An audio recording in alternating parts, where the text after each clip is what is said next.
여러분 안녕하십니까. 신문을 보는 시간 아침엔 매일경제입니다. 먼저 주요 신문 일면 기사부터 보시죠. 서울신문입니다. 정기 상여금도 통상임금 기아차 4,224억 지급하라. 어제 서울중앙지법에서 난 판결인데요. 그동안 아주 논란이었던 통상임금이 과연 무엇인가?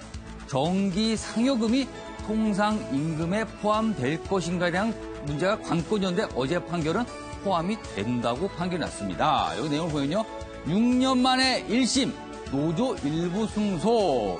법원은 회사 경영 이 정도의 금액을 지급하고 이렇게 상여금도 포함하는 게 회사 경영에 중대한 위협이 아니다라고 변론을 내서 노조 측의 일부 승소 판결을 내렸습니다. 산업계에 큰 파장이 올 것이라는 전망이 나오고 있는데 어떻게 돌아갈지 지켜보도록 하겠습니다. 다음 신문입니다. 자, 한국일보인데요. 1년 미룬 수능 개편. 이번엔 중2 패닉이다.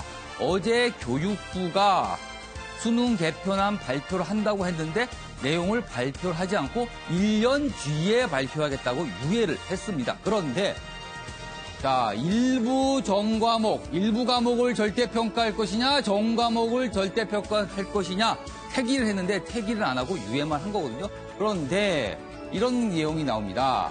결론 못 낸 채 논란이 커지다 100길 들었고 내년 8월에 최종안 발표. 그러나 새 수능은 지금의 중2생에 적용이 되는데 고입 동시 선발까지 겹쳐서 혼란이 가중될 것이다. 이런 분석 기사입니다. 다음 신문 보겠습니다. 자, 매일경제인데요. 손주보다 더 많은 할아버지, 할머니. 어제입니다. 어제 정부가 2016년도 인구주택 총조사 결과를 발표했는데 그 결과 중에 핵심은 이겁니다. 고령 인구가 유소년 인구를 초래했습니다. 고령 인구라는 거는 65세 이상, 유소년은 14세 이하를 말하는데 한국이 점점 늙어가고 있습니다. 다음 신문 보겠습니다. 자, 동아일보인데요. 국방장관이 이런 얘기를 했습니다. 북핵 대응력 강화를 위해 미국의 전술핵 문제를 거론했다. 그런데요, 누굴 만나서 하니까 맥메스터, 매티스, 미국의 안보를 좌지우지하는 인물들을 만나서 전술핵 얘기를 꺼냈습니다. 우리 정부 관계자가 공식적인 자리에서 전술핵 얘기를 꺼낸 거는 처음인데 진짜 배치가 들은 건가요? 다음 신문 보겠습니다. 자, 경향신문인데요. 역사에 무지했다는 박성진 중소벤처기업부 장관. 최근에 큰 논란의 중심에 섰는데 자진 사퇴를 거부하면서 역사에 무지했다라고 얘기합니다. 왜냐하면 최근에 창조론 논란과 더불어 역사관 논란이 있었는데 이른바 독재 미화를 한 저술을 했다는 거죠. 어떤 보고서를 썼다는 건데 그거에 관해서 역사에 무지해서 한 일이다. 그러니 좀 봐달라. 그러면서 자진 사퇴를 거부했다는 내용입니다. 자, 이번에 사진을 좀 보겠습니다. 아, 이건 뭔가요? 어제 밤에 있었던 한국과 이란의 월드컵 최종 예선전 9차전 경기입니다. 답답하게 골이 안 났는데 결국은 어제 이겼으면 월드컵에 바로 직행하는데 이겼기 때문에 또 한 번의 승부를 기다려야 한답니다. 그런데 문제는 사진을 좀 보시면 경기가 끝난 뒤 선수뿐만 아니라 감독도 잔디가 좀 이상했다. 잔디 관리가 너무 안 돼 있어서 제대로 플레이를 할 수가 없었다는 이런 불만을 제기했다고 합니다. 그런데 어제 경기는 한국에서 열린 게 아닌가요? 이해하기가 어렵군요. 다음 사진 보겠습니다. 자, 이건 뭡니까? 온몸에 몰카 찾아보세요. 자, 이분 얼굴 보시지 말고 이분이 착용한 걸 좀 보시면 안경도 있고요. 여기 뭔가 마이크 같은 걸 찾고 시계도 있고요. 뭐 여러 가지 차고 있는데 다 이게 몰카라고 합니다. 관세청이요. 모두 압수한 물건인데 최근 들어서 이런 거를 외국에서 몰래 들여오는 사람들이 많다고 합니다. 도대체 뭐에 쓰려고 그러는 겁니까? 자, 이번엔 만평 보겠습니다. 자, 이 만평을 보니까 뭔가 정치권 얘기를 하고 있는데 지지율 2위의 위험이다. 도토리들이 쭉 있습니다. 여기 보니까 이건 한국당 도토리를 말하는데 최근에 한국당은 지지율이 10% 살짝 넘죠. 나머지 정당들은 5%, 6%인데 그런데 이렇게 얘기를 합니다. 쯧쯧 글쎄 어필하니까 내가 제일 큰 도토리니까 나한테 엮여서 더 큰 도토리가 여기 안 보이고 있지만 그 도토리 한번 대적을 하자. 뭐 이런 내용을 다루고 있습니다. 자, 일면기사 쭉 훑어봤고요. 저와 함께 날카로운 분석을 해주실 네 분 모셨습니다. 맹정섭 경기대 교수 나오셨고요. 이주소 변호사, 소종섭 전 시사저널 편집국장, 황유선 박사 나오셨습니다. 안녕하세요. 안녕하세요. 네, 반갑습니다. 자, 그럼 본격적으로 신문 읽기 들어가 보겠습니다. 자, 여기 수능 기사가 있네요. 방금 일면에서 봤는데 파장이 만만치 않을 것 같습니다. 내용을 보면요. 김상곤 부총리 수능 개편 1년 유예한다 어제 발표를 했습니다. 내용을 보면 새 과목 배울 현재 중3은 수능은 옛 과목을 한답니다. 이상하군요. 과목은 새 과목을 배우는데 수능 막상 시험은 옛 과목으로 치러야 된다. 그래서 엇박자 혼란이다. 내용 좀 읽어보겠습니다. 자, 현재 중학교 3학년생은 내신용 수업 공부와 수능 시험 공부를 따로 해야 하는 사상 초유의 사태를 맞게 됐다. 어쩌다 이런 일이 벌어진 건가요? 옆에 기사 좀 보죠. 3면 초과 중3, 교과는 새로, 수능은 따로, 재수를 할 때는 수능은 또 새로. 아, 중3생들은 어떻게 합니까? 자, 밑에 기사 내용 자세히 보면요. 자, 이 새로라는 거는 통합사회 과학 만들어 내신 부담은 커졌다. 그런데 막상 현행 수능으로 2021학년, 지금 중3 학생들이 보게 된 수능인데 2021학년까지 유지가 돼서 신설된 과목인 통합사회 과학은 막상 시험 과목에 없습니다. 학교에서 가르치는데 시험 과목엔 없는 일이 발생을 하는 거죠. 자, 세 번째로 보면 개편 수능은 현재 중2부터 응시가 되는데 현 중3 재도전된 새 제도에 따라 된다. 아, 이 얘기가 이렇게 가고 있는 거군요. 자, 여기 또 마저 보죠, 기사로. 3주 만에 뒤집힌 백년지 대계. 개편 갈등 뇌관은 그대로 뒀다. 교육부가 수능 개편안 절대평가를 뭐 일안할 것이냐, 이안할 것이냐 이렇게 얘기했는데 결국은 아무 안도 고르지 않고 1년 뒤에 하겠다고 했습니다. 그래서 여기 보면 이런 평가 나오네요. 양자택일 밀어붙이다가 뒤늦게 포기했다. 자, 여기도 있어요. 그렇다면 1년 후에는 해결책 마련될까? 내용을 보면요. 문제는 1년 안에 입시 위주 교육 부작용 해소와 변별력 확보라는 교육계의 난제를 해결할 새로운 룰을 만들 수 있을지 여전히 미지수다. 기사를 보니까 어느 기사도 어제 정부 발표에 대해서 호의적으로 쓰는 곳이 없습니다. 맹정석 교수님, 어제 정부의 수능안 유예 발표 평가 좀 해주시죠. 네, 모든 국민들께서 혼란스러웠죠. 저는 약간의 만시지탄은 있지만은 네. 이번에 김상곤표 소위 개혁안을 좀 1년 늦춘 거에 대한 것은 네. 긍정적인 평가를 합니다. 사교육비를 절대 절감하고 공격을 강화하겠다는 문재인표 교육 케어가 네. 이제 1년 뒤에는 밝혀질 텐데 현실적으로 우리가 수요자 중심의 교육 개혁안이 아닌 다시 말 공급자 중심의 개혁을 하다 보니 그동안에 여러 가지 문제가 많았잖아요. 예, 예. 다시 말씀드리면은 제가 지난번도 말씀드렸는데 이번에 교육개혁안의 핵심은 절대평가에 이제 무게를 뒀거든요. 그렇죠. 그 절대평가라는 것은 다시 말하면은 외부에서 이루어지는 것이 아니라 학내에서 학생부 종합평가 기록 등 또 학과 대학식의 학점평가, 학점제 예, 예. 이런 등등에서 소위 교원 중심 예. 또 교원과 학생 중심 이런 것들로 인해서 사교육비를 줄이겠다는 것이 절대평가의 핵심인데 이 방안에 대해서 다시 말씀 대학교 측에서도 아직 이런 방안에 대한 준비가 덜 된 상태에서 이렇게 빠르게 시행하다 보니까 예, 예. 여러 가지 혼란이 있었고요. 예, 예. 이제 앵커 말씀대로 현재 3학년들은 그나마 이 늪에서 빠져나왔는데 예, 예. 이제 중2한테는 딜레마에 빠져 있는 것이죠. 그래서 교육은 100년이 되겠는데 향후 4년 뒤에 이 성과가 이제 빛을 발할 텐데 예. 우리 김상곤 우리 전 교육감 또 지금 장관께서 좀 더 신중하고 예. 진짜 수요자 중심 꼭 빼놓지 않을 문제가 이젠 수요자가 놓을 수 있는 권리 예. 또 따뜻한 교육을 받을 권리 좀 더 창의적인 교육 예, 예. 여기에 방점을 두고 갔으면 좋겠습니다. 알겠습니다. 소종섭 국장님께 질문 드릴 때 어제 발표를 제가 보면서 좀 이해가 안 갔던 문제가 사실 지금 중3들은 새로운 교육과정을 적용을 받게 되거든요. 그렇다면 중3부터는 새로운 교육과정이 나오니까 과목이 바뀌니까 수능을 미세 조정해서 과목 정도만 바꾸면 되고 그리고 나머지 문제되는 절대평가제는 추후에 좀 구체적으로 논의해보겠다. 이렇게 처음부터 발표했으면 아무런 문제가 없었을 것 같아요. 근데 처음부터 절대평가를 하겠다라고 확 들고 나와서 막상 중요한 과목 조정은 발표도 안 해버렸거든요.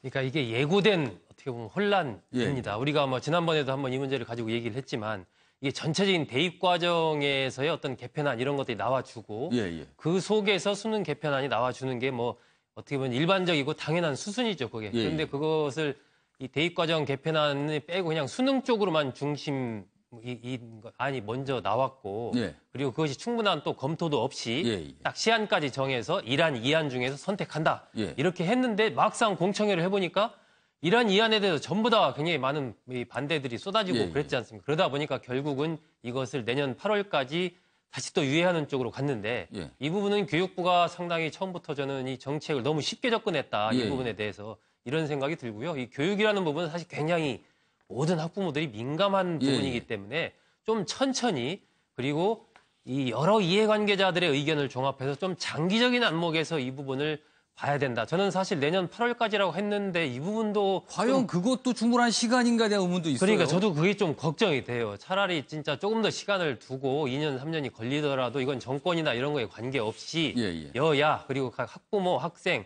또 교육단체 전체적으로 해서 좀 더 한 번 하면 뭐 한 10년, 20년 가는 좀 그런 제도를 만들 수는 없는가 하는 생각이 드는데 이번에 보면 여하튼 중3, 중2 학부모들은 그 열통 터지게 생겼습니다. 보니까 이수 변호사께 이 질문 드릴게요. 아니 막상 작은 거지만 중요한 거는 발표가 안 됐고요. 그리고 큰 거는 발표했다 취소를 해버렸거든요. 나중에 한다고.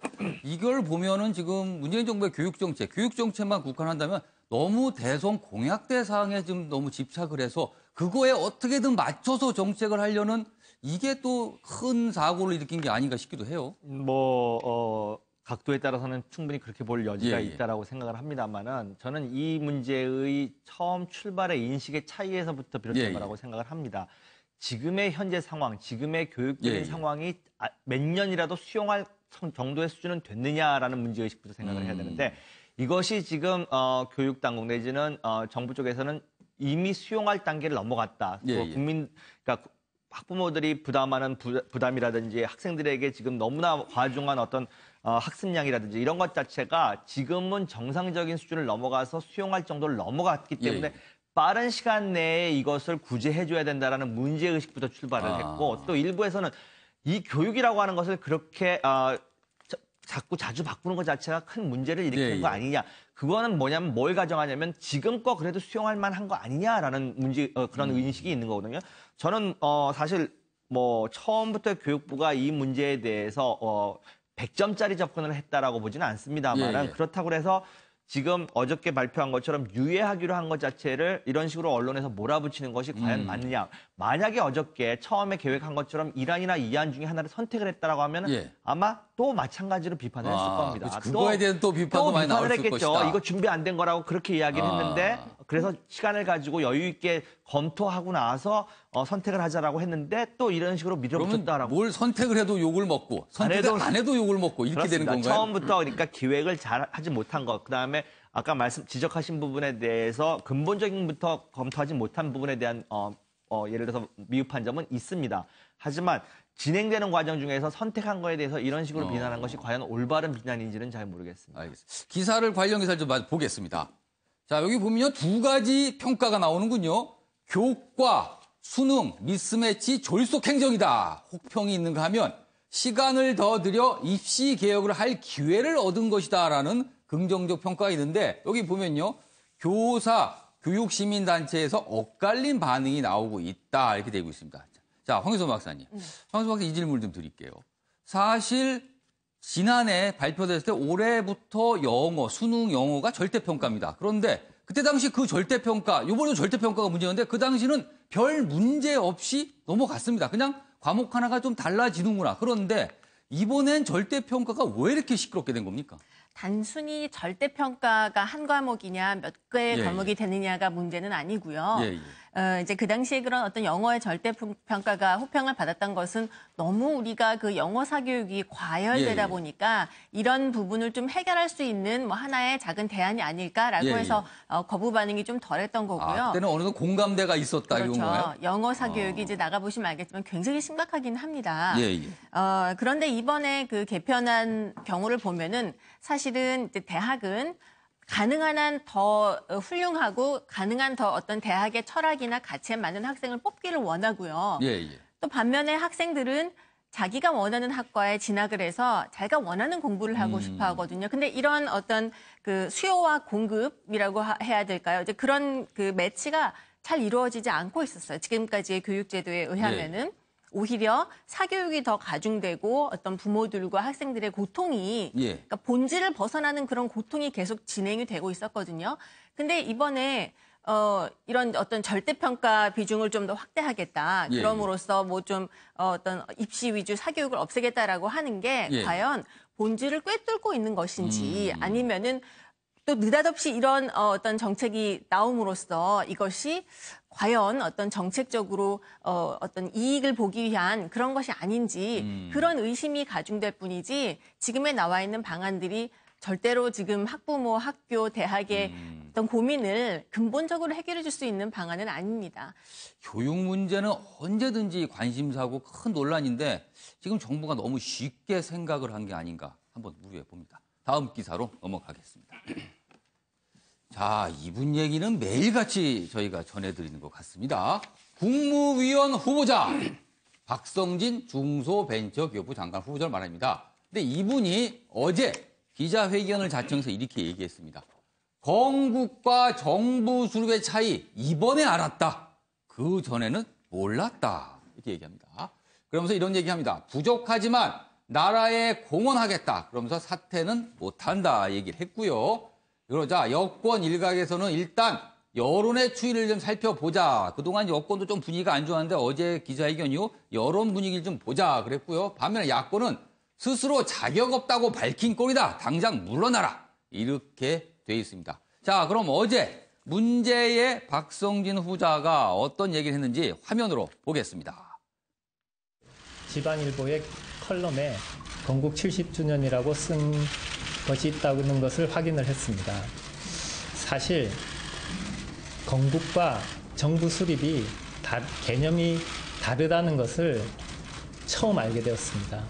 대한민국의 국민의 한 사람으로 당연히 헌법에 기술되어 있는 그 헌법 정신과 가치에 대해서 존중하고 인정하고 수용함을 알려드립니다. 사실 뉴라이트라는 말은 제가 들어본 적은 있습니다. 하지만 한 번도 그 운동이 어떤 성격인지를 생각해 본 적도 없고 제가 거기 회원도 아니고 그분들이 옳든지 그르든지에 대한 판단을 하려고 하는 그런 관심도 거의 없었음을 알려드립니다. 이제까지 어떠한 정치적인, 이념적인 활동을 한 적이 없습니다. 자, 시청자 여러분께서 들어보셨는데 어제 기자회견에 대해서 청와대는 이런 평가를 내렸습니다. 기사에 있는데 보겠습니다. 여기 보면요. 한 청와대 관계자는 진솔한 고백으로 박 후보자가 확신범이 아니라는 사실만은 명백해진 것 아니냐. 박 후보자가 벤처 생태계에서 보인 활약상이 부각된다면 오히려 문재인 정부 첫 인선 과정의 최대 반전이 될 수도 있다. 이렇게 기대감을 나타냈습니다. 맹정석 교수님, 청와대 이 기대감 맞아 들어갈까요? 저도 그 기대감에 저도 하나의 기대하고 계십니까? 한 표를 좀 주고 싶어요. 사실 많은 분들이 박성진 장관 임명에 대해서 비판적인데 저도 물론 비판적입니다. 이런 사태가 나오면 안 되죠. 어제 제가 박성진 장관 후보자의 그 소위 기자회견을 내내 지켜봤거든요. 근데 본인이 이제 그 창조론으로 문제가 됐던 부분을 이제 희석하는 과정에서 또 역사관이 불거지자 본인이 말하는 것은 두 가지였잖아요. 포스텍은 본인의 어떤 하나의 마음의 고향이었고 엄마의 품이었고 또 하나의 그 신앙의 문제는 사실은 이제 아버님처럼 돌아온 탕자를 대하 자기를 기쁘게 맞이해줬다라는 신앙론이었는데 가장 중심된 부분이 이제 건국을 정부 수립과 소위 어떤 그 소위 관점을 어찌 보면은 좀 혼돈하는. 그러니까 몰랐다. 예, 이거는 저도 그게 뭔지를 모르고 있었다. 그렇습니다. 저도 강단에 있고 또 밖에서 활동합니다만은 이거는 다단히 문제가 있는 것 같아요. 아무리 공대 교수시지만 몰랐다. 물론 앵커도 아신 이분이 사실은 이제 청와대에서 또 대통령도 보관 자리에서 핵심을 둔 부분은 이 부분 같아요. 포스텍 기술벤처 주식회사라는 게 있어요. 학내 벤처 동아리를 넘어서서 소위 기술을 만들어내고 이걸 밖에 팔기도 하고 비즈니스 롤을 만들어내는 그야말로 벤처의 하나의 핵심적인 하나의 어떤 실험적인 회사인데 여기에 CEO 출신입니다. 이분이. 여기에 무게를 두다 보니까 이분이 과거에 어떤 칼럼에서 어떤 걸 썼고 이분이 정부 정책의 전반적인 부분에 대해서 다시 말하면 우리가 인문사회와 자연과학이 분리된 것이 아니잖아요. 통합된 속에서 새로운 미래를 만들어내야 되는데 이분한테는 과거가 녹아있는 모습이 미래가 녹아있지 않잖아요. 이런 부분에서 저는 야당이 비판하는 모습이 옳다고 생각을 하고 대통령과 또 청와대 인사수석, 민정수석도 너무 이 문제에 대해서 좀 쪼잔하게 가지 말고 전체 중에서 이 문제를 도려내면 좋을 것 같아요. 왜냐하면은 아무리 유능한 인재를 할지라도 인재는 많잖아요. 물론 이분이 아마 26번째로 이제 스크린 통과를 한 분이라 그래요. 얼마나 우리 한국 사회의 인재가 얼마나 묻어 있는지, 얼마나 도덕성 결함이 있는지 이런 부분은 있습니다만 차제라도 이제는 새로운 방점은 미래에 두고 과거에 대한 문제에 연연하지 않는다라는 그건 아니라 생각보다는 그래도 과거에 대한 역사에 대한 문제를 좀 더 정확히 인식하는 그런 장관 후보자를 내세워서 미래를 지향하는 모습이 옳을 것 같습니다. 소정석 국장님. 문재인 정부 들어서 인사가 문제했던 인물들을 보면 대체적으로 이 변명이나 해명이 몰랐다. 그러니까 나는 무식했다. 이른바. 그쪽을 강조하면서 봐달라. 이런 경우가 많거든요. 일종의 이제 바보 전략을 쓰면서 바보 전략. 특히 이제 지지자들한테 나를 좀 계속 지지해달라라는 메시지를 보내고 있는 건데 저는 이 장관이라는 직 자체의 어떤 적절성 부분에 대해서 청와대 인사 쪽에서 아니면 민정 쪽에서 어떤 판단을 하고 있는지 좀 궁금해요. 장관은 그 부처를 통할하기 전에 국무위원이거든요. 국정 전반을 관여해야 됩니다. 그러니까 이게 이제 박성진 후보자 같은 경우는 전문성 부분은 저는 이제 그 분야에 전문성 부분은 있다라고 보는데 과연 어떤 정무적인 능력이라든지 정책 능력이라든지 조직 장악력이라든지 그리고 국무위원으로서 국정 전반에 대한 어떤 이해도 같은 것들을 갖고 있어야 되는 건데 지금 말씀하시는 걸 보면 그냥 그 분야의 그냥 전문적인 과학자, 그냥 하나의 전문적인 교수 이런 역할은 잘 하실 분인데 과연 이 또 중소벤처기업부라는 게 그냥 한 부처가 아니고 문재인 정부에서 굉장히 상징적인 부처이고 제일 마지막에 이번에 국무위원회 이제 지명이 됐는데 그러니까 박근혜 정부 때 창조경제 관련된 부처가 굉장히 방점이 있었듯이 문재인 정부에서 이 중소벤처기업을 아주 중요시 여겼거든요. 그러니까요. 그런 맥락에서 저는 이게 상당히 좀 안 맞다, 언밸런스하다는 생각이 들고 이 박성진 후보자의 여러 가지 이런 해명 같은 것들을 봤을 때 아까 이제 청와대 관계자 말씀을 이상훈 앵커께서 하셨는데 그 같은 기사에 보면 또 다른 청와대 관계자의 멘트가 이렇게 나옵니다. 다른 관계자요. 건국절과 정부 수립도 제대로 구분하지 못하는 사람이 과연 국무위원의 자격이 있겠냐는 논란이 생길 수 있다. 그건 다른 생각을 하는 또 관계자군요. 그러니까 이런 또 논란이 사실 생길 수가 있는 것이거든요. 알겠습니다. 요분 얘기도 또 매일같이 나오는데 요것도 마저 하겠습니다. 금감원 이유정 헌법재판관 후보자 주식거래 진정서 오면 조사하겠다라고 금감원이 발표했어요. 이분 소위 말해서 뭐 워렌 버핏이다 한국에 뭐 이런 거에 불도로 주식 투자의 귀재가 아니냐 뭐 이런 얘기가 나오는데 내용을 보면요 12억 차익에 대한 여러 가지 의혹들이 나오고 있는데 금융당국이 혹시라도 미공개 정보를 이용해서 주식 거래를 한 게 아닌가라고 들여다볼 수 있다라고 얘기를 합니다. 그러자 여기 보면은요. 국제법사위원회 소속 바른정당 오신환 의원은 금융위원회와 금융감독원에 이 후보자 주식거래 의혹을 담은 진정서를 제출할 예정입니다. 그렇다면 조사가 들어가겠네요. 여기서 마저 보죠. 초반 파격 인사 호평은 어디 가고 빗나간 마지막 퍼즐이다. 자, 이 기사는요 경향신문입니다. 그동안 문재인 정부에 그래도 호의적으로 여러 가지 뭐 논조를 가져갔던 신문으로 알고 있는데 굉장히 혹평을 제목을 달았습니다. 내용을 보면요. 안경환, 조대엽, 박기영 이딴 악마의 박성진 결정적 흠결이다. 이렇게 진단을 하고 있습니다. 자, 이수수 변호사. 이유정 헌법 후보자, 박성진 장관 후보자까지 겹쳐서 또 인사에 대한 여러 가지 지적이 나오고 있습니다.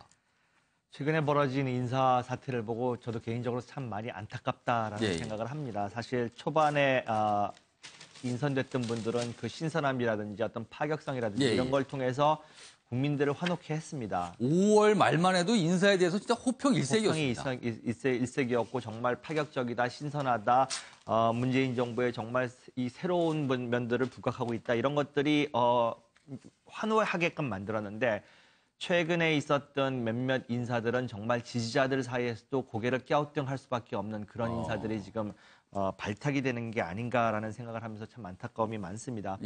사실 이유정 헌법재판관 후보자 같은 경우에는 정당 활동 때문에 문제가 초기에는 됐었는데 정당을 지지했던 그렇죠. 처음에는 또 이념 편향이 아니냐 그랬었죠. 사실은 그런 거는 제가 볼 때는 큰 문제라고 생각하지는 않습니다.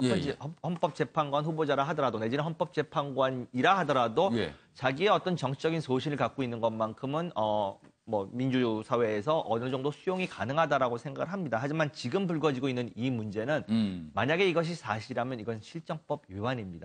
대한민국에 있어서 증권거래에 관련된 법률이 상당히 허술합니다. 미국 같으면 이 문제는 중죄입니다. 미공개 정보를 이용한 소위 말하는 아직까지는 뭐 확인된 건 없으나 지금 일단 의혹이라고만 국회에서 사실관계가 나오고 있거든요. 밝혀져야 되는 부분입니다만 만약에 이것이 정말 1%의 사실이라 하더라도 그것은 치명적일 수밖에 없는 실정법 위반입니다. 그렇기 때문에 임명을 강행하는 게 중요한 게 아니라 이 부분을 털고 가지 않는다면은 계속 이거는 큰 문제가 될 수 있기 때문에 이 부분은 관련 당국이 빨리 거래 관련된 부분을 이 조사가 그렇게 어려운 조사가 아닙니다. 제가 증권관련법에 대해서는 많이 해봤기 때문에 아는데 이 조사 자체가 그렇게 어려운 조사가 아니고 과연 공개되지 않은 정보를 이용한 거래였느냐 이 부분에 대해서는 금방 거래 관계를 보면 알 수 있기 때문에 이 부분을 빨리 명확하게 해줘야만이 이분이 거취를 결정하는 데도 도움이 될 것 같고요. 또 현 정부에서 부담을 덜어주는 그런 측면이 있고요. 박성진 후보자에 대해서는 한 말씀만 드린다면은 어제 기자회견 이후에도 지지자들 사이에서는 비난이 더 커졌으면 커졌지 절대로 여론이 지금 수그러들고 있지 않은 상황입니다. 이거는 어저께 제가 이렇게까지 표현하면 너무 과할지 모르겠지만 사실 D학점 정도에 해당하는 D학점이다. 학점 중에서 D 아니면 F에 해당하는 기자회견이었습니다. 그걸 가지고 벗어날 수는 없다라고 생각합니다. 황유선 박사께서는 이유정 후보자 주식 관련 문제 좀 어떻게 보세요? 까마귀 날자 배 떨어진다라고 저는 생각을 합니다. 지금 밝혀진 의혹은 없지만 상식적으로 봤을 때 누가 보더라도 1년 만에 이렇게 십몇억 원의 어떤 시세 차익을 올릴 수 있다는 것은 보통 사람들 주식 그냥 투자를 하는 1억, 2억, 3억 원을 가지고 주식 투자를 하는 사람들이 1년 만에 이런 시세 차익을 올리기는 굉장히 쉽지가 않습니다. 그리고 그런 사람들을 주변에서 본 적이 거의 없습니다. 그렇기 때문에 이 점은 이제 검증을 확실하게 해서 아무런 어떤 부정한 행동이 없었다라는 게 밝혀지지 않는다면 지금 이제 문재인 정부가 100일이 이제 지난 상황에서 너무 빨리 어떤 그런 기대와 희망이 빛이 발할 수 있지 않을까 그런 우려까지 지금 심각해지는 상황입니다. 그러니까 이유정 후보자에 대해서는 이 주식 문제 말고도 지난번에 그 강남에서 분당으로 이사하는 거 있지 않습니까? 거기서 일부러 전입신고를 늦게 해서 이른바 양도세 1억 차에 전입도 문제가 좀 있었어요. 그걸 한 게 아니냐. 그 부분도 좀 분명하게 해줄 필요가 있고 또 지난해 재테크를 굉장히 잘하시는 분인가요? 여러 가지 그런 부분이 있어요. 보면 지난해 2월에도 이제 재산이 한 4억 원 정도 그 당시에 이렇게 했는데 딸 통장에 이미 1억 2천이 있었다는 거거든요. 그러면 과연 그때는 그럼 재산 신고가 이게 똑바로 제대로 된 거냐. 그러니까 여러 가지 돈과 관련된 부분이 이 재산 문제, 그 양도세 문제, 그리고 주식 문제까지 계속해서 전부 다 돈과 관련된 문제들이 계속 제기가 된다는 거.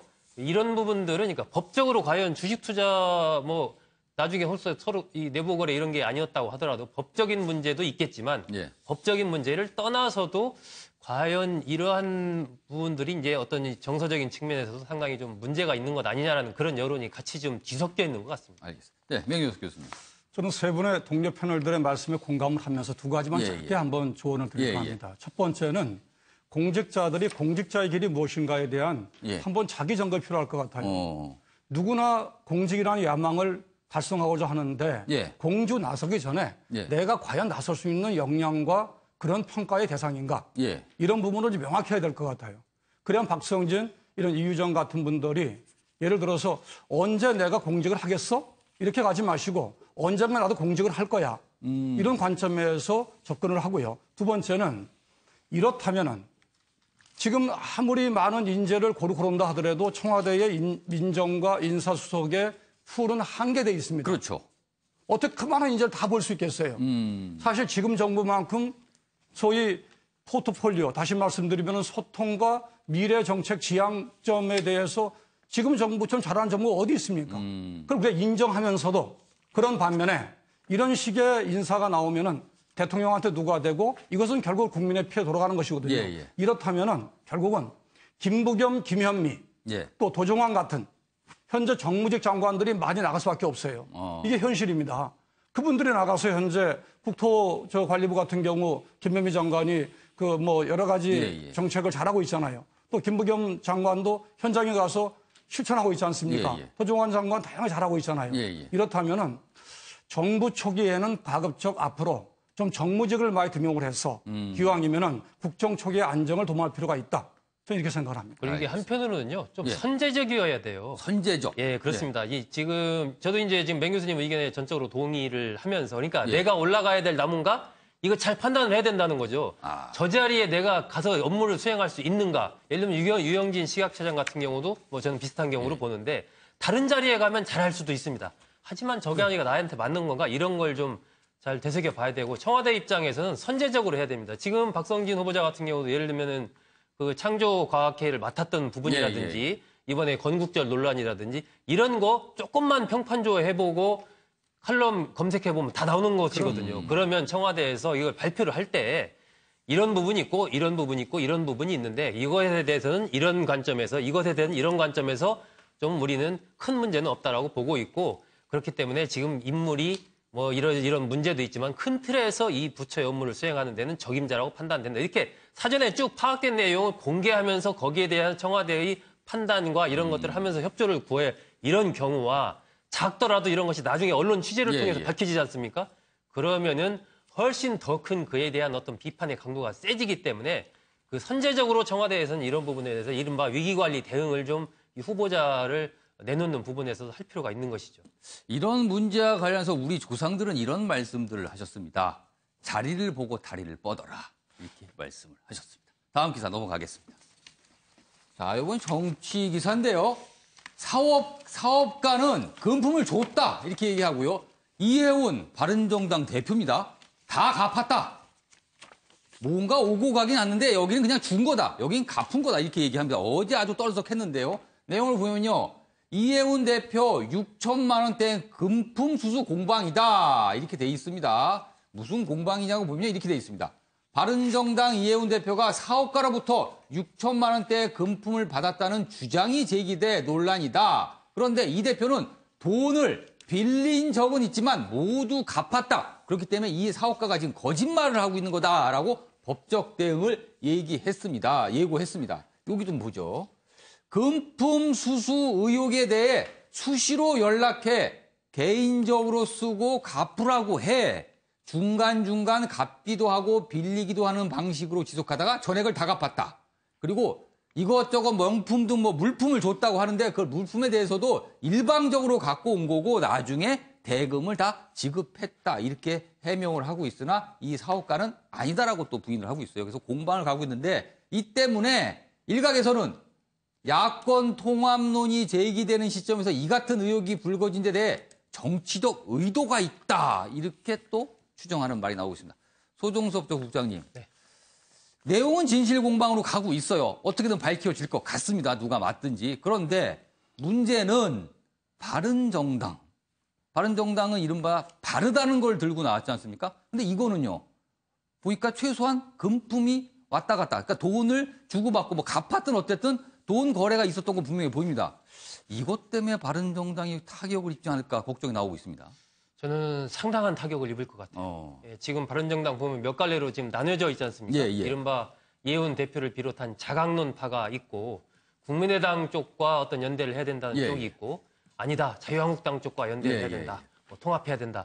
이렇게 크게 한 세 갈래로 나뉘어져 있는데 그런 상황에서 이른바 당대표를 맡고 있고 자강론의 선두주자인 이해운 대표가 이러한 구설수에 휘말렸기 때문에 저는 바른정당이 상당한 타격을 받을 것으로 보이고 이런 부분들이 지방선거를 앞두고 약간의 좀 정계의 변화를 불러올 가능성도 있다라고 보여집니다. 지금 보면은 서로 이제 둘 다 공방을 벌이고 있고 서로 이제 고소고발전을 계속하고 있지 않습니까? 그런데 이해운 대표도 엊그제 보면은 차용증이 있다라고 얘기했지만 차용증을 공개하지는 않았고 갚았다라고 얘기했지만 갚은 근거를 정확하게 제시하지는 않았거든요. 저는 예를 들면 이해운 대표가 그런 부분에서 떳떳하다면 빨리 그러한 갚았으면 증거가 있을 거 아닙니까? 돈을 보냈으면 보낸 통장 내역이 있을 것이고 이런 부분들을 빨리빨리 클리어하게 하지 않으면 이 문제는 상당히 바른정당을 계속해서 수렁으로 끌고 갈 굉장한 악재다. 그렇게 생각합니다. 어제 이해운 대표가 이 문제에 대해서 기자들 앞에서 해명을 했습니다. 화면으로 보겠습니다.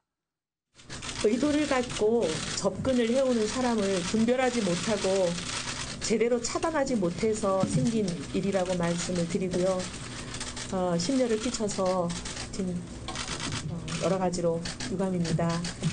홍보 전문가라고 이미지 웨이킹, 스타일링 등등 가방은 안 어울린다 이런 거를 들어야 이런 이미지가 생긴다. 이제 조언을 하면서 코디 소품을 가져왔고 그 코디 소품에 대해서는 물품 처리를 하고 구입 비용을 다 완납을 했습니다. 한 6천만 원 정도. 하여튼 믿고 있던 모든 것들이 다 아닌 걸로 지금 드러나서 굉장히 저도 저의 그 사람 보는 눈에 대해서 많이 반성하고 있습니다. 자, 반성하고 있다라고 마무리를 했는데 이수 변호사. 그런데 10분 전 반성한 것까지 다 받아들이더라도 그런 어떤 사업가한테 돈을 빌려서 쓰고 갚고 이 자체도 조금 생각해 볼 문제 아닐까요? 그렇습니다. 근데 이제 사실은 선거를 하다 보면 돈이 많이 필요한 건 사실이고 그 유혹으로부터 빠지기가 쉬운데 그것을 조정할 수 없다라면은 제가 보기에는 정치인이 돼서는 안 된다고 그러니까 생각합니다. 지금 이 돈을 빌렸다 갚았다 그 시점이 총선을 앞둔 시점이에요, 보니까. 그렇습니다. 그래서 그다음에 그 총선 또 기록을 보면 4월 14일 날도 돈 거래가 있었습니다. 그래서 참 이 상황이 왜 이렇게까지 왔는지 모르겠습니다만 이것을 자초한 측면이 이해운 대표에게도 있습니다. 사실은 모 방송과의 인터뷰 때 했던 내용과 그 이후에 기자회견 했던 내용이 사실관계가 틀려져 버리기 때문에 사람들은 더 의혹을 가질 수밖에 없는 거죠. 만약에 그것이 사실 이것이 떳떳한 일은 아니었다 돈 거래라는 것이 떳떳한 일은 아니었다 하더라도 처음에 해명했던 부분이 일치만 했다라면은 어떻게 보면 국민들은 그럴 수도 있겠지라고 너그럽게 넘어갈 수 있는 부분도 사실관계 변명 자체가 틀려버렸기 때문에 이게 뭐가 있는 거지? 이게 뭐지? 이런 식의 지금 의혹을 가질 수밖에 없고 계속해서 이 문제는 이해운 대표에게도 부담이 될 수 없기 때문에 제가 생각하는 해결책은 빨리 먼저 수사를 의뢰하는 것이 어떻게 보면 해결책이라고 봅니다. 빨리 이 부분에 본인 스스로 빨리 수사 좀 해달라. 수사를 해달라. 그래서 명명백백하게 어떤 일이 벌어졌는지를 밝혀주는 것이 오히려 자기에게 부담을 하루라도 빨리 털고 나갈 수 있는 그런 어떤 보관이 아닐까라는 생각을 해보고요. 마지막으로 이런 말, 국민들에게는 아직도 이 격언이 그대로 남아 있습니다. 많이들 인용되는 건데요. 보수는 부패로 망하고 진보는 분열로 망한다. 보수라고 새 보수를 지금 주창하고 있는 바른정당에서 부패라고 하는 문제와 연결된다는 것은 상당히 치명적일 수밖에 없기 때문에 이 문제를 빨리 명명백백하게 밝혀야 된다고 생각합니다. 네, 명 교수님. 제가 이번에 이 대표의 이 문제를 보면서 한 가지 좀 꼭 말씀드릴 부분이 있어요. 정치인에 대해서 정치자금법이 있잖아요. 여기에 대해서 다시 말하면 이번 사건 같은 경우 이해운 대표한테 준 옥 대표라는 분이 있잖아요. 제공자에 대한 처벌도 강화해야 됩니다. 이게 제공자가 제공하는 자체가 만약 무죄로 끝나게 돼도 정치인에게는 치명타거든요. 정치인은 그야말로 일어나면서부터 잘 때까지 자기의 부인이나 가정보다 밖을 돌보는 사람들이거든요. 수많은 사람을 만납니다. 물론 이해운 대표는 해서는 안 될 제공을 받은 것은 분명합니다. 또 제공의 방법도 상당히 좀 유치하고요. 저는 차제에 정치자금 손질을 해야 될 것 같습니다. 네. 알겠습니다. 조언드립니다. 요 기사 마저 보고 이제 다른 기사 넘어가 보죠. 여기 보면요. 어제 여론조사가 하나 발표됐는데 서울시장 관련 여론조사입니다. 내용을 보면요. 서울시장 선거 후보 적합도, 지지도나 인기도라고 할 수도 있는데 박원순 전 서울시장이 1위. 보니까 얻은 표가 26.3%. 생각보다 그렇게 높지는 않습니다. 그렇다면 2위는 누굴까 보면요. 2위는 이재명 성남시장으로 19.5% 상당히 올라왔네요. 그리고 황교안 전 국무총리가 13.6%, 그리고 그 뒤에 안철수 국민의당 대표가 10.3%로 이런 순위가 있다. 이건 짧게 전하고 가겠습니다. 자, 요 내용도 좀 생각을 많이 해봐야 되는 문제 같은데요. 통계청이 어제 2016년 인구주택 총조사 결과를 발표했습니다. 그런데 심각한 진단이 좀 나오고 있는데요. 보면요. 고령 인구, 유소년층을 첫 추월했다. 그래서 고령 인구 보면 15세 미만이 676만 명입니다. 그런데 65세 이상 고령 인구죠? 677만으로 아이보다 노인 인구가 더 많다. 이러면 이게 나중에 여러 가지 문제를 좀 일으키게 되는데 내용 좀 보겠습니다. 예상한 시점보다 1년 더 앞당겨졌다. 이런 역전이요. 저출산이 심화되고 노령화 지수가 100을 돌파했다. 100을 돌파하면 아주 심각한 거라고 합니다. 그리고 전남의 경우는 5명 중 1명이 65세 이상 노인이다. 이렇게 나왔습니다. 그리고 다른 내용도 좀 있는데요. 나홀로 가구 70세 이상에서 18%로 혼자 사는 고령층이 많군요. 그리고 다문화 가구가 31만 가구가 돼 있고요. 아파트는 1000만 시대로 돌파했다고 합니다. 자, 황교선 박사님. 원래 인구주택 총조사는 통상적으로 보면은 그냥 발표하고 수치가 이러이러하고 넘어가거든요. 그런데 이번 결과는 상당히 심각해 보입니다. 네, 근데 이런 결과를 예견하지 못했던 것은 아닙니다. 사실은 예. 이제 매해 이런 조사를 하면서 예. 우리나라 인구의 어떤 구성이라든지, 예. 그러니까는 그 사람들이 어떠한 모습으로 이 삶을 살고 있는가 그런 것들을 볼 수 있는 결과를 계속해서 지켜보다 보면은 예. 우리 사회가 이제 그 노령화, 고령화 이런 사회를 진입할 것이다라는 예측은 사실은 수년 전부터 계속 있어 왔던 겁니다. 예. 그런데 이제 특별히 이번에 이 기사가 더 이렇게 부각이 되고 논란이나 문제가 된다고 생각되는 이유는 지금 우리 산업 구조와 우리 사회가 완전히 변해가고 있음에도 불구하고 거기에 대한 준비가 전혀 되지 않았기 때문에 이제는 어떻게 해야 되나 정말 이제는 드디어 그 예상만 됐던 수치였지만 드디어 고령 인구가 유소년 인구를 추월했구나. 그러면 앞으로 어떻게 해야 되나. 알고는 있지만 그것에 대한 준비가 하나도 안 돼 있어서 어떤 모든 영역에 있어서 굉장히 허둥지둥할 그 가능성이 없지 않다고 생각이 되고요. 이렇게 되면은 사실 이제 학교에 진학하는 학생 수도 줄어들고 그러다 보면은 그 학생과 학원과 관련된 산업 구조는 굉장히 약해질 수밖에 없고요. 반대로 어떤 노령화, 노인층들이 누려야 할 복지 혜택이라든지 그들의 여가 생활 이런 데에 대한 산업 영역이 강화되어야 하는데 아직 그런 준비나 아무도 그런 것에 대한 전문가가 어떤 의견을 체계적으로 내고 있지 않은 상황이라서 더 늦지 않도록 지금부터라도 빠른 대처가 필요한 시기입니다. 이번 인구주택 총조사의 핵심 내용은 역시 저출산 문제가 정면으로 드러났다는 거군요. 그런데 이걸 좀 보겠습니다. 어제 문재인 대통령이 복지부, 고용부, 여가부 업무보고를 받은 자리에서 이렇게 얘기했습니다. 저출산 관련해서 10년간 100조를 쓰고도 이게 뭐냐라고 질타를 했습니다. 돈은 돈대로 들이고 결과는 결과대로 얻고 도대체 뭐 한 것이냐고 질타가 했던데 저희가 그 질타 내용 화면으로 준비했습니다. 보겠습니다. 10년간 100조 원을 썼는데도 저출산 문제는 조금도 이렇게 해결 기미가 보이지 않고 그래서 이대로 가면 대한민국은 인구가 빠른 속도로 줄어드는 그런 국가적 위기를 맞이하게 될 것입니다. 노동시간 단축은 양질의 일자리를 늘리고 나누는 길이면서 부모에게 아이를 돌볼 수 있는 여유를 주고 앞으로 10년간 100조를 또 써야 되는 건가요? 그러면 해결될까요? 그것도 미지수인 것 같습니다. 다음 기사로 넘어가겠습니다. 어제 이 기사도 통상임금 관련 재판인데요. 이 기사도 굉장히 큰 기사로 어제 다뤄졌는데 내용을 좀 보면요. 그 법원의 판단에 대해서 이런 반응들이 나오고 있답니다. 기아차, 당사자죠. 1조 부담 때문에 적자다. 그러니까 금전적 부담이 너무 크다라고 반응을 보였고요. 반면 재판부는 경영상 위기로 볼 수 없다라고 해서 판결을 내렸다고 합니다. 자, 그런데 뭐 내용은 굉장히 복잡하지만 제가 아까 일명기사 때 소개해드릴 대로 통상임금에 그동안 기본급 이외에 정기상여금이 포함될 것이냐 말 것이냐 문제인데 그걸 재판부는 포함된다고 본 겁니다. 그런데 문제는 이게 있습니다. 요 기사인데요. 같은 기업에도 다른 판단, 원칙 없는 신의칙이다. 어제 신의칙이라는 얘기를 재판부가 하면서 그러면서 인정을 한 건데 재판에 따라 다르다 그러네요. 여기를 보면은요. 여기 보면 표가 좀 보이실지 모르겠습니다. 통상임금 소송 신의성실의 원칙 판단 결과라고 해서 다른 재판에서는 또 인정을 안 하는데 어떤 데 또 인정을 하고 그래서 조금 오락가락하는 재판 결과가 나오고 있다. 이런 지적이 나오고 있습니다. 자, 이수호 변호사. 예. 내용이 조금 어려운데 쉽게 좀 풀어주시죠.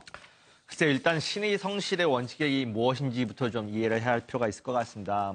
로마법에서 근거한 그 법 원칙, 대원칙 중에 하나입니다. 뭐냐면은 약속을 지킨 사람은 최대한 성의를 가지고 그다음에 성실하게 그 약속을 지켜야 할 의무가 있다라는 그것이 우리 사회에 어떻게 이제 그 부분을 지탱하고 있는 하나의 법 정신인데요. 그러니까 약속한 거는 꼭 지켜라.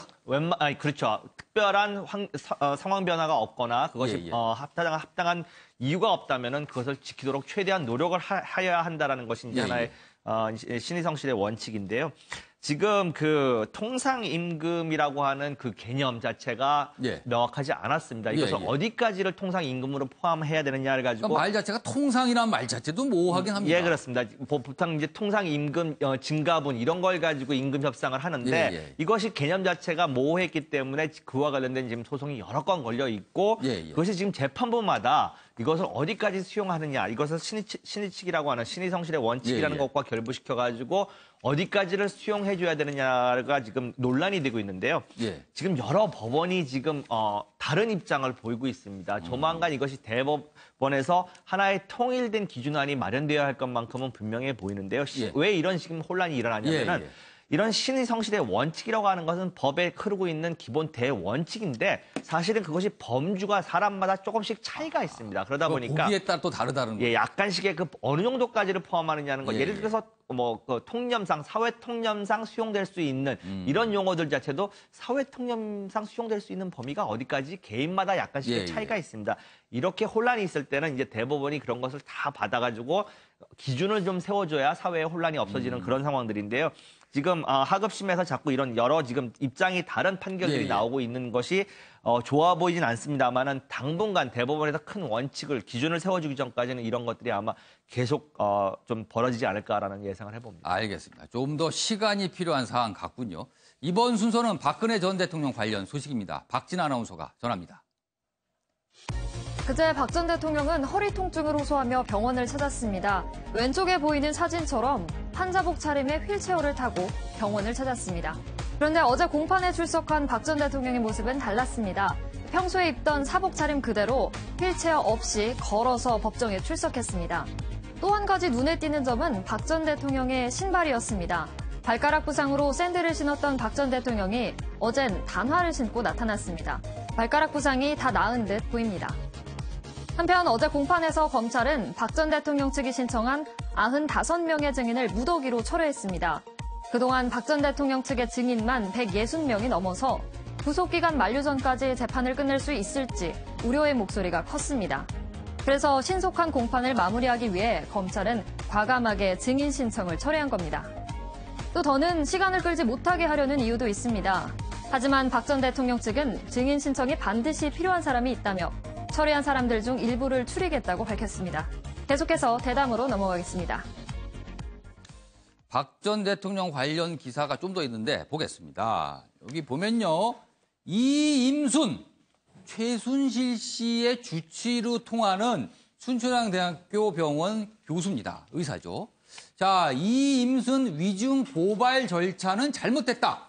법원이 항소심서 공소를 기각했다. 그러니까 이거는 기각 사유가 안 된, 재판할 거리가 안 되니까 그만둬라. 이렇게 법원이 판단을 했거든요. 왜 그런가 보니까 이 이임순 교수의 위증이 바로 국조특위에서 있었거든요. 그런데 특위가 해산된 이후에 고발이 됐다. 위증죄로. 그렇기 때문에 이거는 절차적으로 좀 문제가 있다. 그래서 법원이 항소심에서 공소를 기각을 했다고 합니다. 그러자 특검은 그런 전례가 없다라면서 반발하면서 상고, 대법원까지 가겠다는 것을 상고를 하겠다. 이렇게 얘기가 나오기 때문에.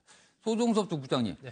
이거는 좀 의미심장해 보이는데 이런 게 관련된 게 사실은 우병우 전 민정수석도 지금 위증죄 이런 형태로 이 수사나 재판을 받고 있는데 그렇다면 다른 거에도 다 영향을 주는 거 아닙니까, 이건? 그렇습니다. 이게 좀 이 정기영 전 대통령 자문위라든지 우병우 전 민정수석도 지금 시간대별 그걸로 보면 똑같거든요. 우병우 전 수석 같은 경우는 아마 제 기억에 4월 달인가? 뭐 이렇게 됐으니까 지금 이임순 교수는 2월 28일 날 했으니까 오히려 우병우 전 수석은 한참 더 뒤에 있으니까 똑같은 적용을 받을 수 있기 때문에. 그러니까 그 문제가 됐던 자리, 그러니까 위증을 했다는 그 자리가 만들었던 그 조직이 없어졌어. 해산이 되니까 해산해서 무슨 고발할 주체가 없다. 이런 거거든요. 지금. 그렇습니다. 그 국조특위가 이제 지난해 11월부터 만들어져 가지고 1월 20일까지가 이제 최종 활동 기간이었거든요. 그러면 이번 항소심 재판부의 판단대로라면 1월 20일 안에 이 부분에 대한 어떤 법적인 고발이 이루어지든지 뭐 이렇게 했어야 된다라는 것인데 특검 측 얘기는 아니 그때 시간도 촉박하고 그때 여러 가지 판단 자체도 좀 할 수 있는 그런 자료 같은 것도 부족한 그런 상황인데 그리고 다른 예를 들면 우병우 전 수석이라든지 정기영 전 자문위 사건이라든지 이런 데서는 그런 전례가 없었는데 왜 이임순 교수의 건에 대해서만 이런 판단을 내려졌는지 이해할 수가 없다. 해가지고 이제 다시 한번 이 대법원에 상고를 해서 좀 바로 잡겠다라는 것이기 때문에 이 부분은 저도 좀 잘 이해가 안 가요. 같은 어쨌든 1심 재판부에서는 징역 10월에 집행유예 2년을 내렸지 않습니까? 근데 2심에서는 공소기각했고 또 우병우 전 수석이나 정기영 자문위는 또 똑같이 재판이 진행되고 있는 상황이란 말이에요. 이 같은 사건인데 재판부의 판단이 이렇게 달라가지고서는 좀 아까 우리가 얘기한 통상임금도 마찬가지지만 이것도 헷갈리는 것이거든요. 그러니까 빨리 이 부분에 대해서 어떤 원칙 같은 것들이 좀 세워져야 될 것 같습니다. 이지수 변호사께서 좀 보충 설명 좀 해주시죠. 글쎄요, 지금 혼란이 일어나고 있는 이유는 아까도 말씀하셨듯이 국조특위가 이제 활동할 수 있는 시한이 1월 20일까지였습니다. 사실 근데 지금 문제되고 있는 분들에 대한 고발 조치를 2월 28일 거의 한 달 그러니까 그 이후에 했다는 거죠. 활동 기간이 끝난 이후에. 과연 그것이 해산을 하게 돼서 기소권 자체가 없는 상태에서 기소가 된 거 아니냐. 그렇기 때문에 기소 자체가 무효다. 1심에서 내린 선고는 아무런 법적 효력을 갖고 있지 않다. 그러니까 죄인가 아닌가를 따지기 전에 일단 절차가 좀 이상하다 이렇게 판단을 내린 거네요. 그러니까 그 특조라는 것 자체가 기소를 할 권한조차가 없는 시기에 기소를 했기 때문에 이것은 다툼 자체를 할 필요가 없는 기소유예. 즉 1심에서 내려진 모든 선고 역량은 무효가 된다라고 하는 것이 지금 항소심 재판부의 판단인데요. 저는 이 부분에 대해서는 조금 의견을 달리합니다. 물론 이것이 이제 대법원에 항소돼가지고 대법원에서 이 문제도 역시 정리가 될 부분이겠지만 특검법에 보면은 언제까지 기소를 해야 된다라는 규정 자체가 명시적으로 없습니다. 사실은 그것이 특검 그 조직의 활동 시한이 있더라도 그것이 그 조사를 한 이후에 언제까지 법원에 기소를 해야 된다는 부분은 특검이 없습니다. 언제까지 기소를 할 수 있다 이런 건 없다는 그런 건 없기 때문에 결국 국회법으로 해석을 원용을 해야 되는데 국회법에 보면은 그것에 대한 시한이 그렇게 걸리지 않습니다. 그렇기 때문에 제가 볼 때는 기소를 한 것 자체가 권한이 없는 행위였느냐라고 하는 것은 아마 대법원에서는 뒤집힐 가능성이 조금 있지 않냐라는 생각을 해봅니다. 알겠습니다. 이 문제도 굉장히 법조 쪽에서 지금 심각하게 보고 있다 그러네요. 자, 이번에 사회기사 좀 보겠습니다. 부산 바다 떠오른 다방 종업원 15년 한푸나. 자, 이 얘기가 뭐냐면요.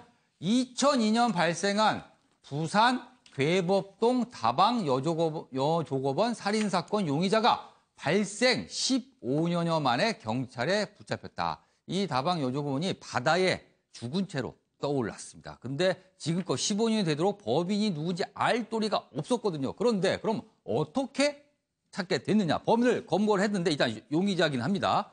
보면요.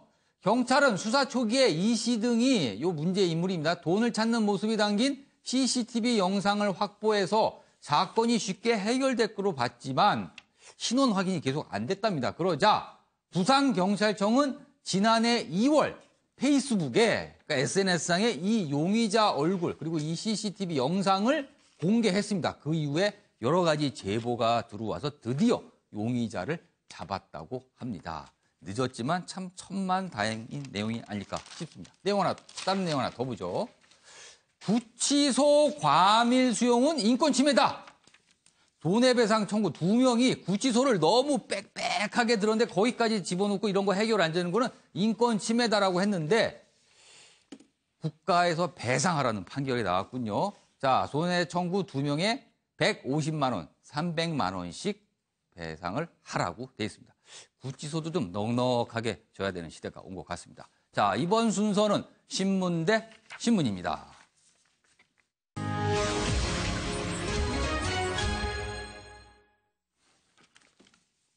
같은 주제를 다뤘지만 내용은 다른 두 개의 신문 기사를 비교합니다. 오늘 주제는 전술핵 재배치 논란입니다. 아주 묵직한 주제입니다.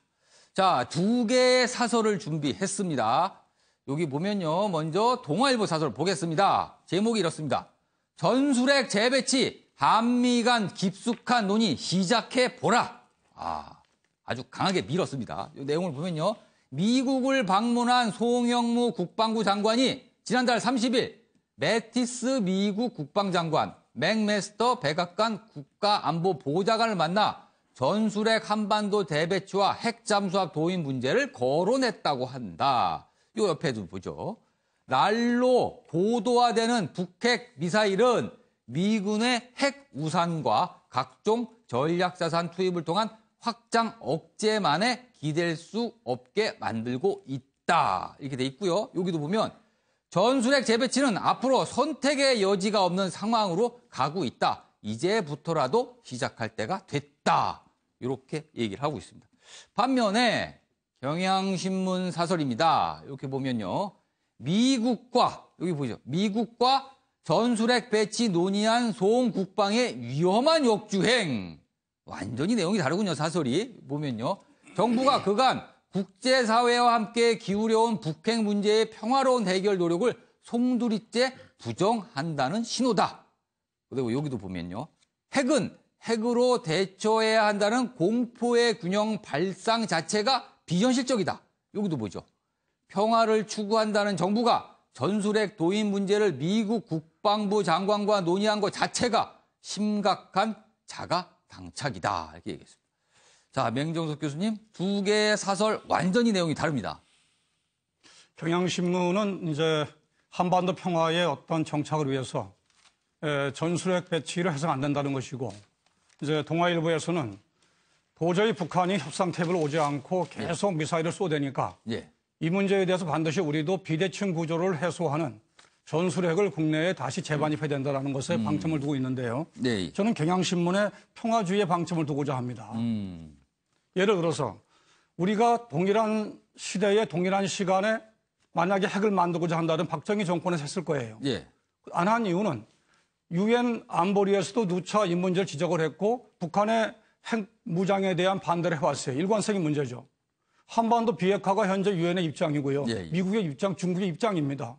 이걸 우리가 현재 이렇다고 해서 깨면 안 되겠죠. 이 문제가 논의의 단계이지 실행의 단계는 아니라고 봐요.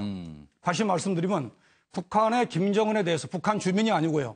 북한 김정은에 대해서 너 같은 방식으로 하는 방식으로 갈 경우에는 우리도 전술핵을 둬서 너희들이 가지고 있는 대칭, 그걸 또 비대칭 문제를 해결하겠다라는 대통령과 또 정부의 고육지책이 아닐까 이런 관점에서 그렇다고 하더라도 다가오는 문제가 한반도 비핵화는 물론이고 군비 경쟁 아니에요. 만약 일본이 덩달아서 우리도 막 만들겠다. 가뜩이나 일본이 현재 소위 타라 입구론, 아시아를 넘어서 세계를 넘본다라는 타라 입구론의 무장론을 주장하는데 여기에 만약 우리가 이 핵 무장과 준하는, 물론 이건 소형 핵무기고 북한은 대형 핵무기지만은 이거는 전체적인 우리의 국방 포트폴리오나 평화 프로세스에 문제가 있다고 좀 보고요. 차제에 이 지금 매티스나 트럼프도 현재 엇박자를 내잖아요. 우리도 간혹 엇박자를 내고 있습니다만은 저는 이 문제가 논의 단계이지 실행 단계로 가지 않길 바라고 경향신문 주장하는 평화주의가 결국 평화가 답이다. 여기에 방점을 두고선 논평을 하고 싶습니다. 소종섭 전 국장께서는 어느 쪽에 좀 더 무게를 주십니까? 이 91년에 우리가 비핵화 선언을 했지 않습니까? 예. 이것은 이제 국제사회에 대한 우리의 어떤 약속이거든요. 예, 예. 그렇기 때문에 저는 그것은 지키는 게 맞다라고 예, 예. 생각을 합니다. 동아일보 사설에서 이제 한 가지 배울 것은 우리가 미국의 확장 억제력에만 기댈 수는 없다. 이 부분은 저는 굉장히 중요하다고 생각하거든요.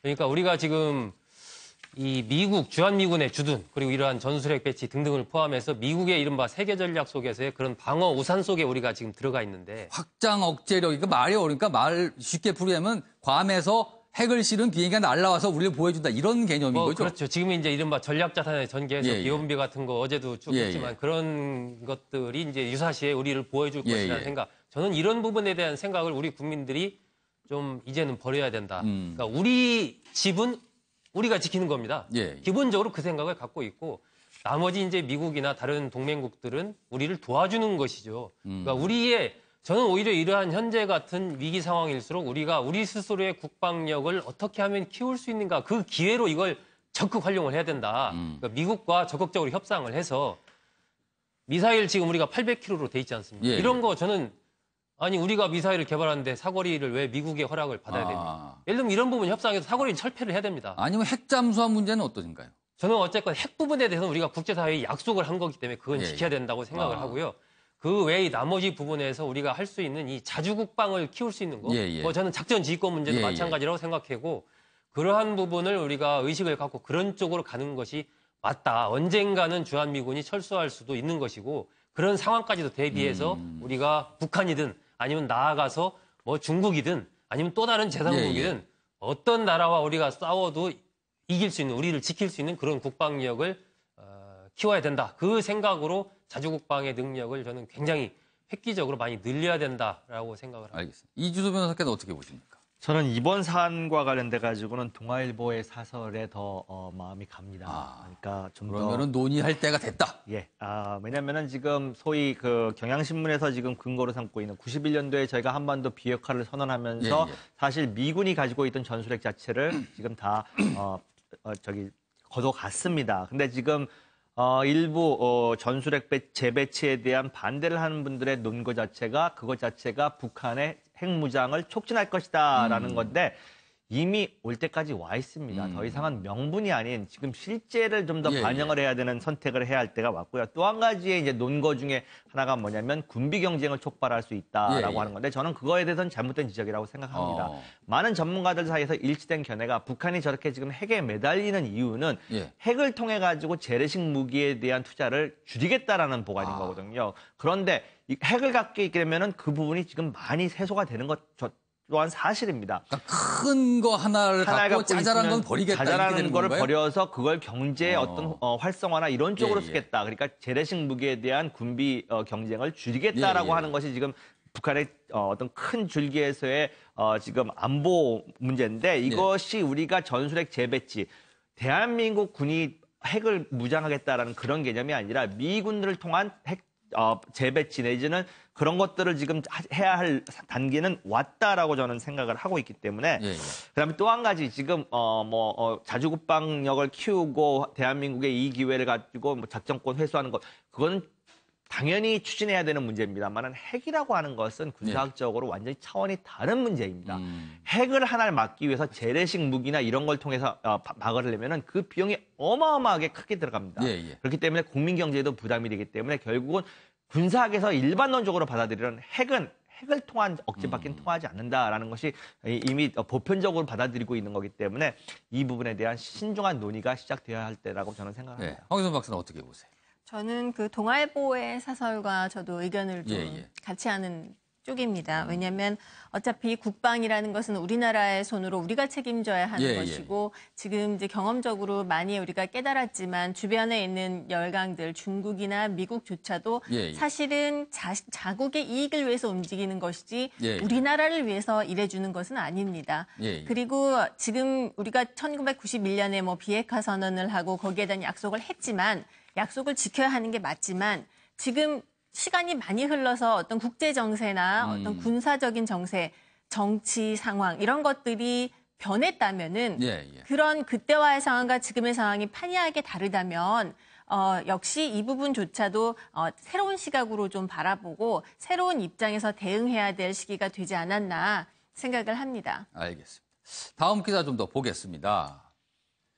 여전히 국민 왕세자빈 윌리엄 해리 곁에 살아있다. 자, 무슨 얘기가 보니까 다이애나 영국 왕세자비였죠. 20주기랍니다.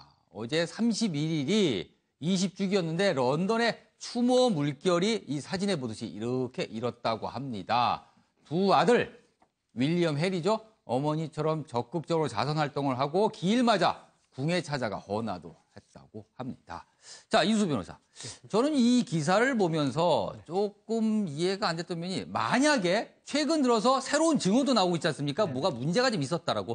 이런 정도의 상황이고 20년의 시간이 흘렀습니다. 그렇다면은 우리 같았으면은 진상조사위원회라도 꾸려져서 도대체 이게 무엇인지 누가 정부기관이 혹시 개입한 건지 다 조사하고 잡아들였을 것 같은데 영국 그냥 추모만 하고 끝납니다.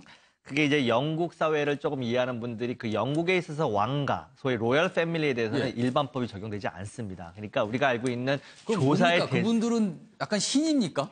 그게 이제 영국사를 이제 공부하다 보면은 그분들이 그러니까 왕족들이 차지하고 있는 위치라는 것이 왕이 없는 나라에서는 참 관념적으로 받아들이기 어려운 부분입니다. 영국처럼 왕가가 오랫동안 역사를 가지고 발달한 나라는 사실 왕이 가지고 있던 많은 권리를 일반 평민에게 조금씩 준 그런 지금 상황으로 이해를 해야 되기 때문에 우리가 일반적으로 법 적용이 왜 왕가에 대해서는 예외가 이렇게 많아라고 생각을 하지만 영국 제도를 보면은 우리가 알고 있는 진상조사라든지 어떤 수사 대상이라든지 이런 부분이 안 될 가능성이 많이 있습니다. 아예 그냥 그런 조사 대상 자체가 많이 누리고 있습니다. 로얄 패밀리에 대해서는. 그렇기 때문에 그다음에 그 윌리엄 다이애나비가 그렇게 국민들한테 많은 호응을 받았던 이유 중에 하나가 그 특권 의식으로부터 벗어나가지고 국민들에게 다가갔기 때문에 아니겠습니까? 그런 것들이 아직까지도 뇌리에 남아있기 때문에 아직까지도 인기가 많은 걸로 알고 있습니다만은 그런 진상조사나 이런 일반적인 법 적용 자체를 왕가, 로얄 패밀리에게 구한다는 것은 조금 정서적으로 어려운 측면이 분명히 있습니다. 가만히 보면은 우리보다도 더 이런 왕족이나 귀족에 대한 특권이 남아있는 게 아닌가 싶습니다. 이런 건 후진적인 거 아닌가요? 자, 오늘 준비한 내용은 여기까지입니다. 시청해주신 여러분 고맙습니다.